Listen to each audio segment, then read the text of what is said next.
What's up, YouTube? This is Kevin here. This is another video. Today I'm gonna be showing you some books I like to read. So let's get started, shall we? This book here is the story of the Titanic as told by survivors. We have Lawrence Beesley, Archibald Gracie, Commander Lightoller, Harold Bride, and edited by Jack Winkower. I guess I don't know how to say his name, but it has some cool stuff in here. Like, it had a picture of the grand, right here, of the Grand Staircase, and I thought this is a cool thing to see. If you like books in the Titanic, if you haven't seen this one or read this one, I highly recommend it. It's a very good book. The Crossroads. Now this is a really scary book. I read this book. This is really good. It's scary. It scared the hell out of me when I read it. The Titan's Curse, a good one. This is a good Goosebumps book. The Curse of the Mummy's Tomb. Ooh. Something dead has been here. Ooh.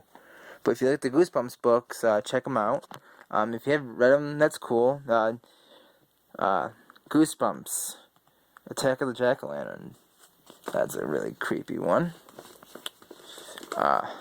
This book here, Lightning Thief. The Lightning Thief by Percy Jackson. I haven't checked this one out yet, but soon I'm gonna do that. This next book here, another Goosebumps books, Welcome to Dead House. Good book. Very good book. Another Goosebumps. Welcome to Camp Nightmare. That's awesome. True Talents by David Lubar. One of my favorite. I used to love this book when I was younger, but I still have not finished it since I was younger.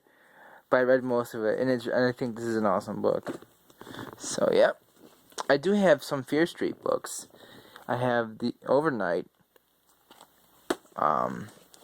Halloween Party, another Fear Street one. Haunted. Something's in Melissa's room. Ooh, scary. And here's my last Fear Street book, Lights Out. I haven't read that one yet. Now this is Harry Potter and the Goblet of Fire. This is my favorite Harry Potter book in the series. I do prefer it over the movie. I think this is better, more detailed. In the movie, they kind of rushed it, and it didn't really explain much in the movie like they did here. I think this is I get a better experience out of the book than the movie.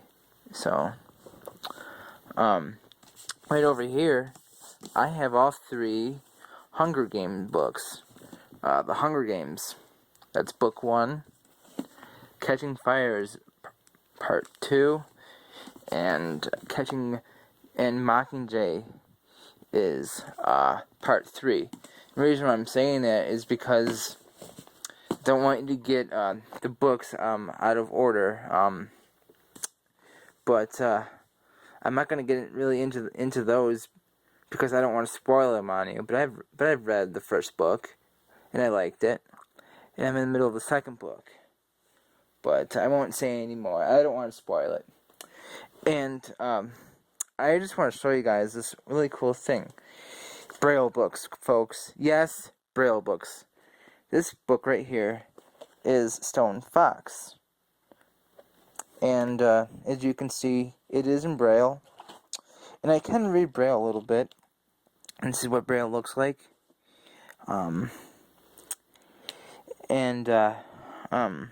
Like I said, I can read Braille a little bit, actually, but not as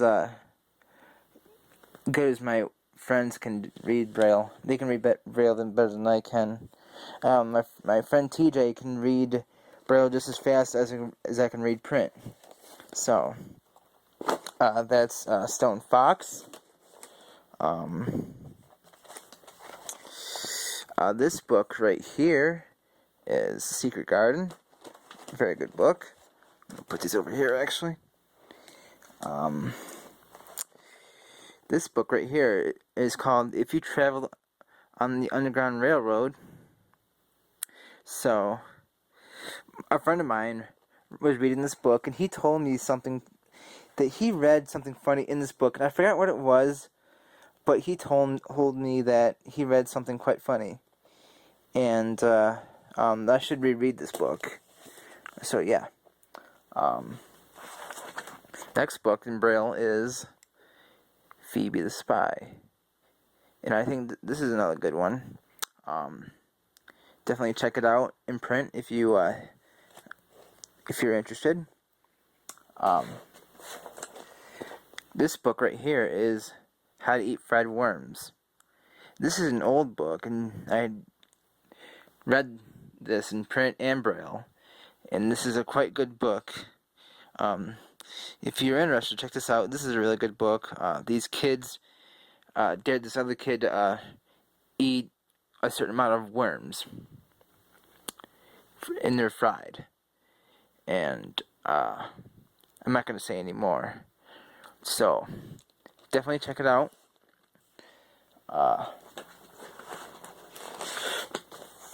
And here is the other volume of How to Eat Fried Worms.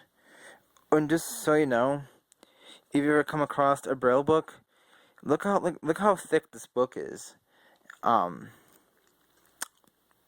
Even Braille will take more space than print will. But I think it's really kind of cool to own a Braille book, just for show.